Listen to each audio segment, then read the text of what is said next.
শাশুড়িকে মারধরের অভিযোগ জামাইয়ের বিরুদ্ধে। ক্যানিংয়ের দক্ষিণ হাটপুকুরিয়া গ্রামের ঘটনা। আহত মহিলা ক্যানিং মহকুমা হাসপাতালে চিকিৎসাধীন। আর এই ঘটনাতে জামাইকে আটক করেছে ক্যানিং থানার পুলিশ। এই ঘটনা ক্যানিংয়ে ঘটেছে। আপনাদেরকে আরেকবার জানিয়ে রাখবো, যেখানে শাশুড়িকে মারধর করা হয়েছে এমনই অভিযোগ উঠেছে জামাইয়ের বিরুদ্ধেই। মূলত এই অভিযোগ শাশুড়িকে মারধর করার।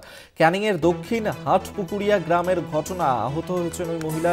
এই মুহূর্তে তাকে হাসপাতালেও নিয়ে যাওয়া হয়েছে, সেখানেই চিকিৎসাধীন রয়েছেন ক্যানিং মহকুমা হাসপাতালে। এবং জামাইয়ের বিরুদ্ধেই এই অভিযোগ উঠেছে, যেখানে শাশুড়িকে মারধর করেছেন তিনি। ইতিমধ্যেই জামাইকে আটক করেছে ক্যানিং থানার পুলিশ। রাজু দাস আমাদের সঙ্গে টেলিফোনে রয়েছেন প্রতিনিধি, বিস্তারিত জানবো। রাজু, ঠিক কি ঘটনা ঘটেছে? কেন শাশুড়িকে মারধর করলেন জামাই?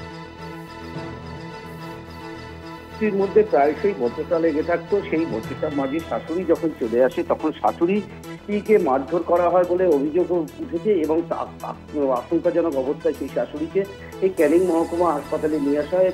তার চিকিৎসা চলছে। এই মুহূর্তে শাশুড়ির বাড়ির পক্ষ থেকে কিন্তু জামাইয়ের বিরুদ্ধে অভিযোগ করেছেন ক্যানিং থানার পুলিশ। সমস্ত বিষয়টাই তদন্ত করে দেখছে এবং এই ঘটনার পর থেকে জামাই পলাতক। ধন্যবাদ তোমায়। রাজু দাস আমাদের সঙ্গে টেলিফোনে ছিলেন প্রতিনিধি। অর্থাৎ ক্যানিংয়ে দক্ষিণ হাটপুকুরিয়া গ্রামে, সেখানেই শাশুড়িকে মারধর করার অভিযোগ উঠেছে জামাইয়ের বিরুদ্ধে। এবং ইতিমধ্যেই ক্যানিং মহকুমা হাসপাতালে চিকিৎসাধীন রয়েছেন ওই শাশুড়ি।